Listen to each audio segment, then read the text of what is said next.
Hey, happy 4th. Welcome back to my channel, Redeemed Carnivore. I'm Melissa, and today is Monday, and I wanted to do a Mental Health Monday. And I'm going to do it a little bit different today. I don't have anybody to interview since it's a holiday, but I want to talk about an essential oil and how it relates to the Bible and how it also relates to our mental health. So the oil that I'm going to be using is frankincense.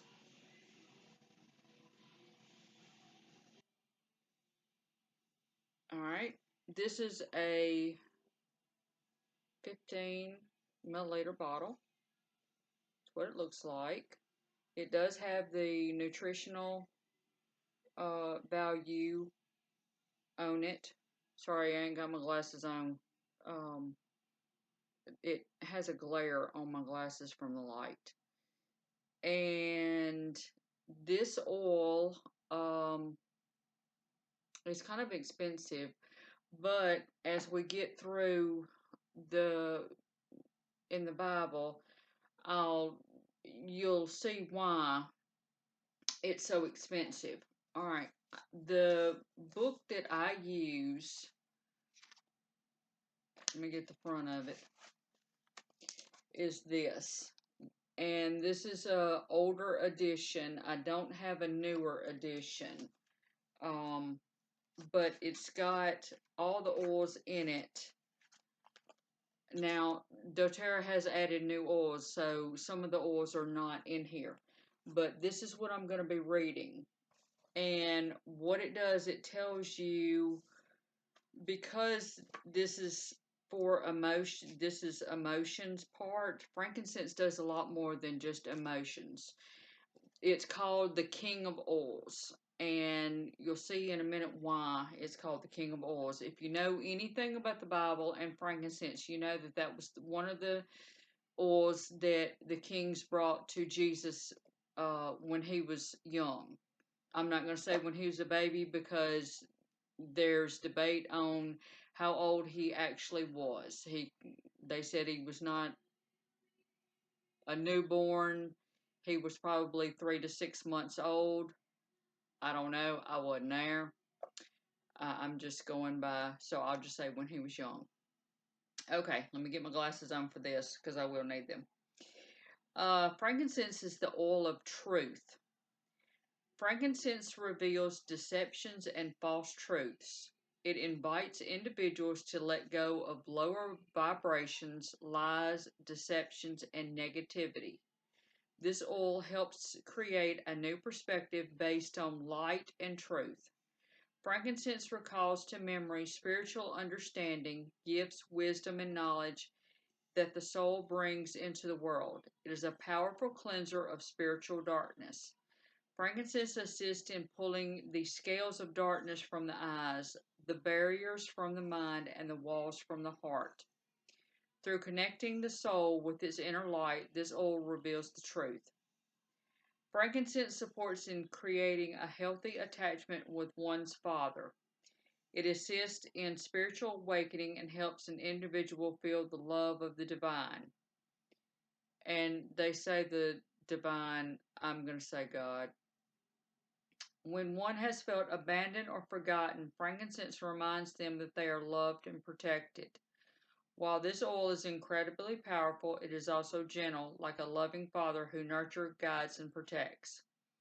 Frankincense shields the body and soul from negative influences and assists the soul in its spiritual evolution. Enhancing practices of prayer and meditation, this oil opens spiritual channels that allow an individual to connect to God. Through the light and power of frankincense, the individual can draw closer to divinity, healthy masculinity, and the grandeur of the true self. Okay, that's a lot to take in at the moment. But what I'm going to say about all of this, and you can take away whatever you want to with it, is it makes you feel like it's your loved and protected. Okay. and it helps feel connected to God. Because it's an oil that was used in the Bible, it's called the King of Oils. Number one, because it's so expensive, and number two is because it's so valued, and it does so much. It shields the body and soul from negative influences and assists the soul in its spiritual evolution. So, we can say that it kind of strips everything away, and, it gets down to the bare root, which, if you're doing any type of healing, whether it be from addiction or, from childhood trauma, whatever, there are lies that were told to you about you. Maybe you told lies to protect yourself, whatever. Frankincense is one of those that it can kind of open up all of that, and, like an onion, kind of strip everything away, and then you're left with the truth. I do like that it says that healthy attachment one's father. Since I don't have a healthy attachment to my father, this is one that, I use quite often. The negative emotions that it helps, what I do like about this book, it has the negative and the positive. So the negative emotions are: you feel abandoned, you feel spiritually disconnected, you feel distant from your father, you feel unprotected, and there's a spiritual darkness. The positive is enlightened, loved, protected, wisdom, discerning, spiritually open, connected to Father. So, in the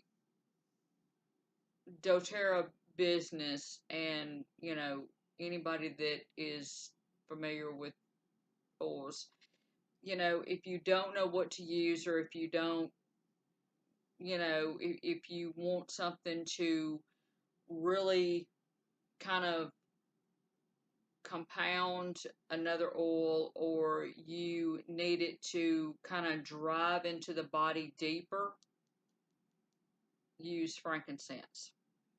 When in doubt, frank it out is the phrase that we use. And, if there's something that you're dealing with, or there's something going on physically in your body and you're really not sure, frankincense. I know personally that I have used frankincense with, you put a drop on your thumb and you stick it to the roof of your mouth. I have dealt with migraines, and before they came out with copaiba, I had frankincense, and that's what I would use. And with frankincense, you just put one drop, stick it to the roof of your mouth, and let it sit, because it takes like 20 seconds for it to get into your bloodstream. Oils take usually about 20 seconds to get into your bloodstream. That's how fast they work. Now, with frankincense, it will make you feel calm. It will make you feel a little sleepy, or it does for me. Now, some people, it doesn't. It helps with pain. You can also use it on your dog. I have been using it on my dog. He's a big dog. He's an older dog. And let me take these off so it wouldn't be such a glare. So I just tilt his head up, raise his lip up, put one drop. One drop is equal to 60 milligrams, not milliliters, milligrams. 60 milligrams is one drop. In these 15 milliliter bottles, you will get 250 drops. The 5 milliliter is either 60 or 80. Not sure on that.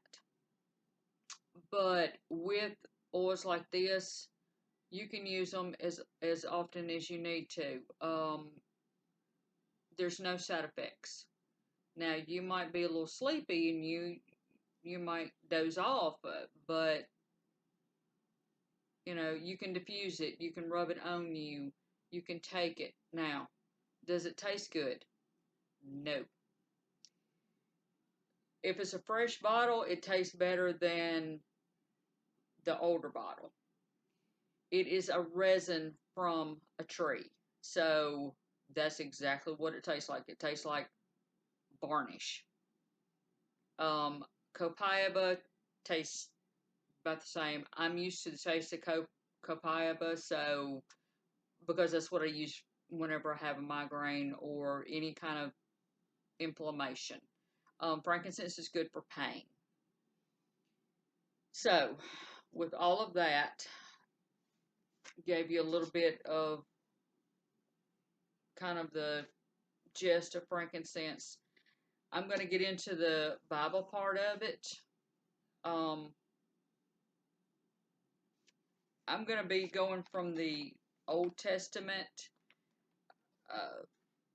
and I'm going to start in Exodus. And I'm just going to give you just a little snippet. All right, this is Exodus 30, and in Exodus is when they were leaving Egypt. The Israelites were leaving Egypt, and Moses was leading them. And God told them in chapter 30, this is the altar of incense.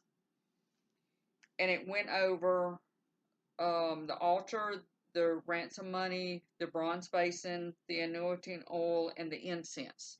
So I'm going to go to the incense, and this is verse 34. Chapter 30, verse 34 in Exodus.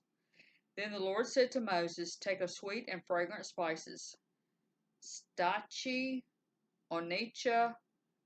I am not good with these. I'm doing my best.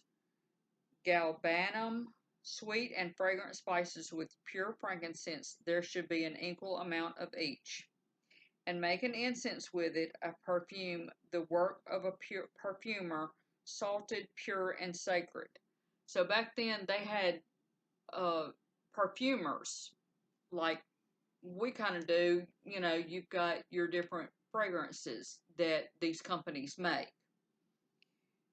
So what they would do is they would say, hey, I need this, this, and this to the fragrancer. And they also put salt in it. I thought that was interesting.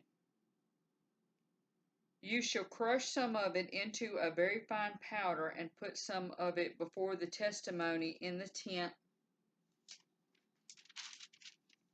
of meeting where I will meet with you, and it shall be most holy to you. The incense which you shall make, you shall not make it in the same portions for yourselves. It shall be holy for you for the Lord. Whoever makes any like it to use as perfume shall be cut off from his people, excluding him from the atonement made for them. So, these certain spices, and frankincense was one of them, you could use it, but you couldn't use it in the same amount as what the Lord told Moses to do for the tent of meeting, which is a tent where Moses went and the priest and God met them there. So that was a sacred amount, and that was a sacred blend, I guess you would say, which I thought that was interesting. Okay, now we're going to move on to Leviticus chapter 2, verse 1. When anyone, and it says, and it has a little asterisk, it says soul, presents a grain offering to the Lord, his offering shall be of fine flour, and he shall pour olive oil on it and and frankincense on it. That's an interesting.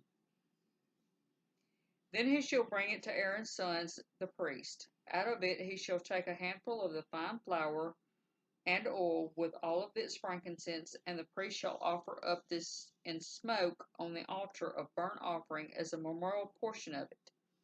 It is an offering by fire and a sweet and soothing aroma to the Lord. Okay. And then it just says it's talking about the grain offerings. Because this was the law of the grain offering. This is what they were taught to do for the grain offering. But they wanted it to be a smoke. So that would be your like how we would use frankincense aromatically, because you can take it and put a drop in your hand, rub it together, and put it, and it has a woody resin smell. It's very distinct. So that's what Aaron and the priest were using as another kind of offering to God. The Bible I'm using is the Amplified Bible. So it's a little different than the NIV or whatever. But so, speaking of mental health, frankincense has got a calming. When you're anxious, when your nerves are shot, if you're in pain, because sometimes your mental health can manifest itself physically, like with a headache, or your stomach's upset, or your back hurts, or your joints hurt, or you're achy. You don't feel good. And some of that I'm speaking from experience as well.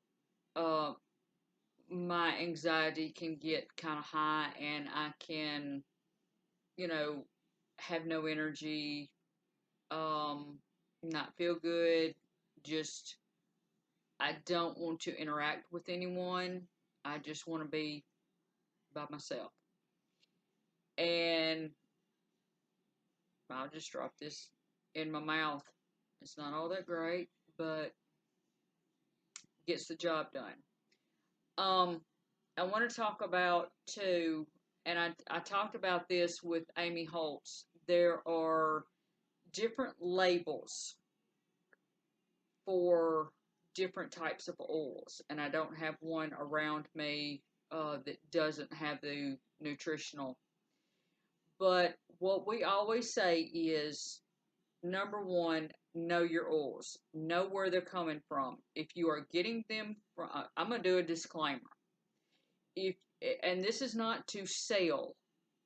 This is for your safety, okay? If you're not getting high quality oils, a lot of times, like if you're getting them off of Amazon, number one, anybody can do a safety.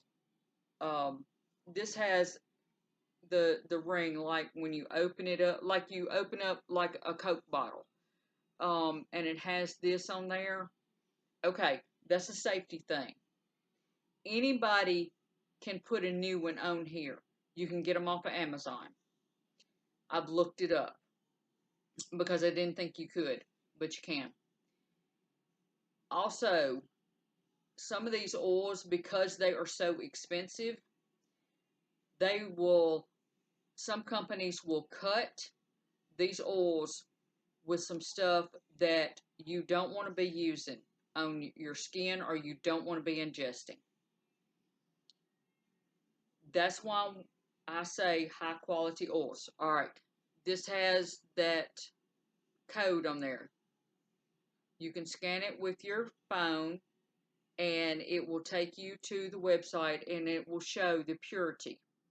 Also, here's a code on the bottom.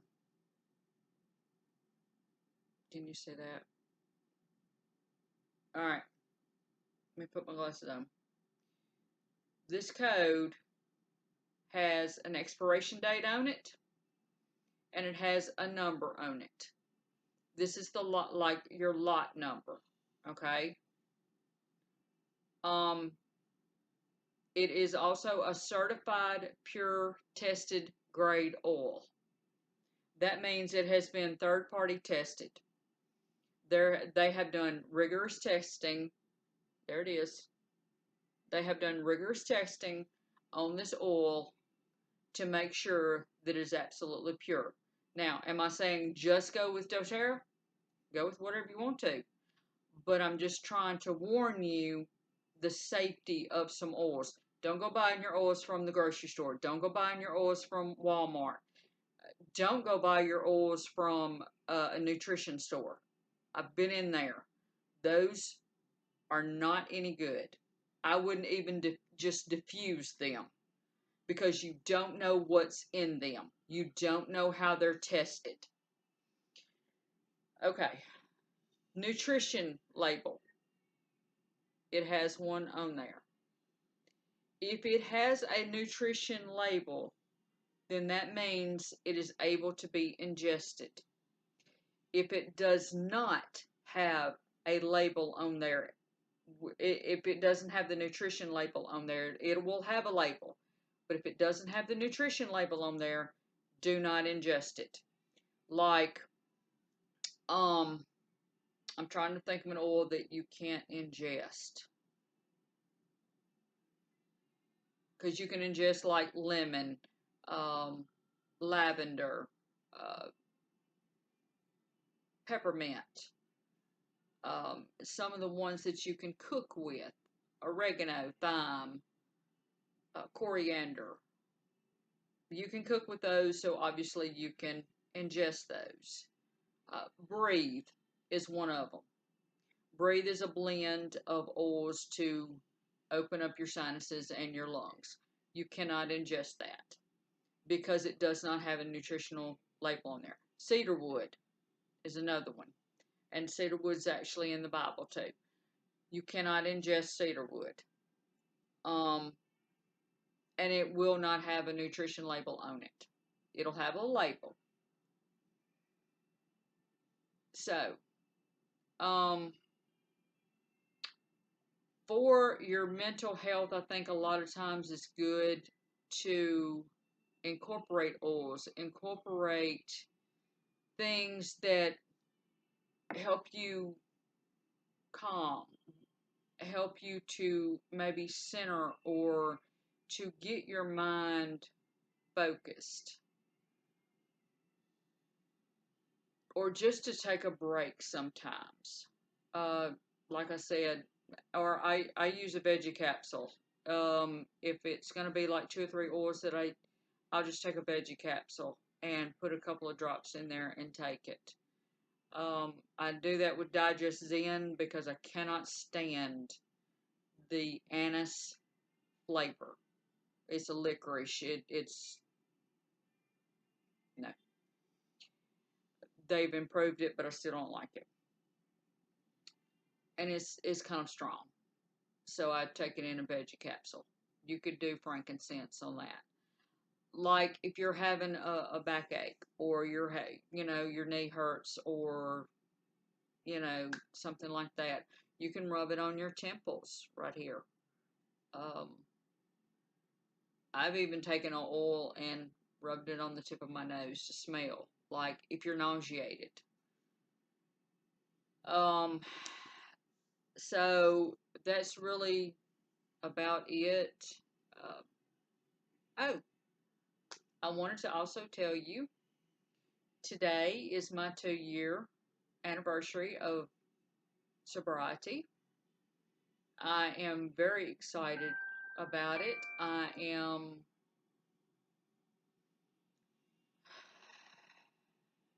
I have mixed feelings. I'm excited that I've made it for 2 years. On the other hand, it's been a real struggle. Um, Not with me wanting to eat, but the other mental part of being sober. If any of you know, if you've been sober for any length of time, you know what I'm talking about. If you don't, it's you can put away the physical part of your addiction. Like I can get rid of all of the stuff in my house of carbs and sugar and whatever. I can get rid of that, but I still have the mentality of it. I was in church yesterday and some of the kids came back from camp and one of the boys said, he looked in the mirror and said, "Do you really want to be this way?" And it really kind of struck me, number one, that this young boy was standing there saying that, but another issue was I really kind of sat there and thought, is this how you really want to be? Is this really living? Because I still have issues to deal with. If you know my story, you know Dad still lives with me, and that is still a struggle. It's like the person that caused the trauma is still in your life 50 years later. I just turned 50 in June, and I'm like, okay, I've been dealing with this for 50 years. That's a long time. Do I really want to continue to deal with it another 50 years? No, he's not going to live another 50 years. I may die tomorrow. But do I still want to continue to live like this, holding the grudges, holding on to the past hurts, dealing with the mental issue of it? I guess it's just another layer that I'm peeling off, and I'm having to deal with the messy stuff inside. It's like you have a wound, you pick the scab off of it, you clean it out, and you let it heal. Sometimes you have to do it 2 or 3 times in order for it to completely heal, and I guess that's where I'm at.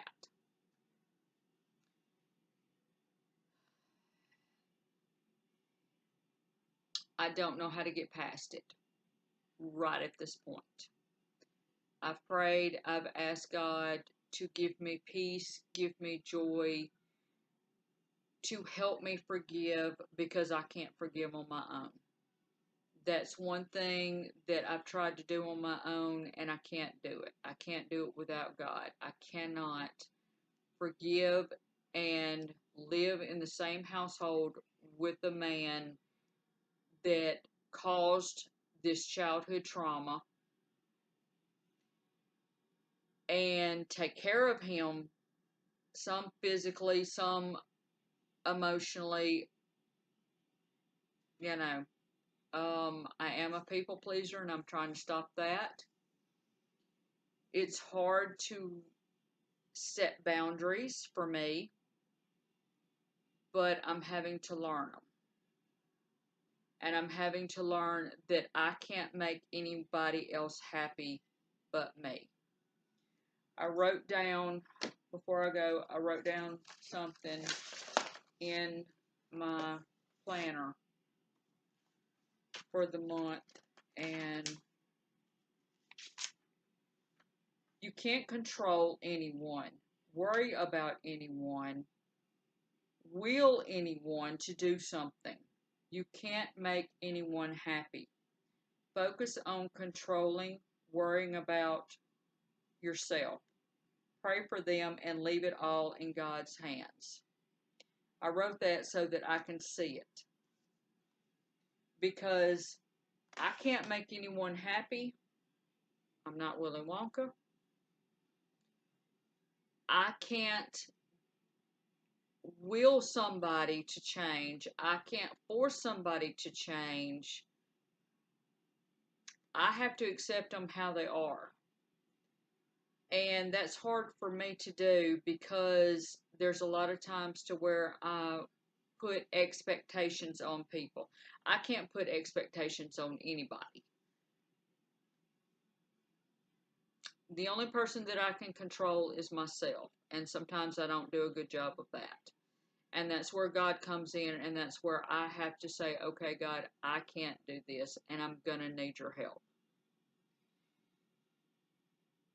He's gone to his nephew's house. He's been gone for a week, and it's like I have decompressed. I have relaxed. But now the anxiety is starting to go back up because I know here for in the next couple of days he will be coming back. And it's like, okay, the wall got let down. I relaxed. My stress level went down, but the wall is supposed to start coming back up because I know he's supposed to come back home. And to be perfectly honest, I don't want him to come home. Just being honest. So that's where I've had to pray and ask God, okay, God, you're going to have to help me. You're going to have to do this because I don't want him to come home. If it could be to where he just doesn't come home permanently, I would be okay. It is what it is. But I have to accept it, and I have to come to terms. And I also have to set boundaries. I have set some boundaries. I've let some slide. I'm learning, and it may be a lifelong process. You know, Paul said, I have arrived, and I keep saying, well, good for you, Paul. Yay. What about the rest of us? Well, he wrote that right before they crucified him upside down. So, when he said, I've arrived, yeah. But for the rest of us, no, we're not there yet. But we strive every day. And that's where I'm at. I strive every day to be better than I was yesterday. And to mentally be better than I was yesterday. My hormones and are out of whack because of my thyroid, and so that makes it more difficult. Doctors don't see a problem. So I try to remember to take my supplements. I try to use my oils as much as possible throughout the day. Sometimes I do forget, but the rest of it, like I wrote, I have to leave it in God's hands. All of it in God's hands because I can't do any of it. I go to Him, and that's what I'm supposed to do, is I'm supposed to go to Him. So, I've rambled enough. I hope y'all are having a great 4th. Be careful out there, and I will see you next time. Happy 4th of July. Talk to y'all later.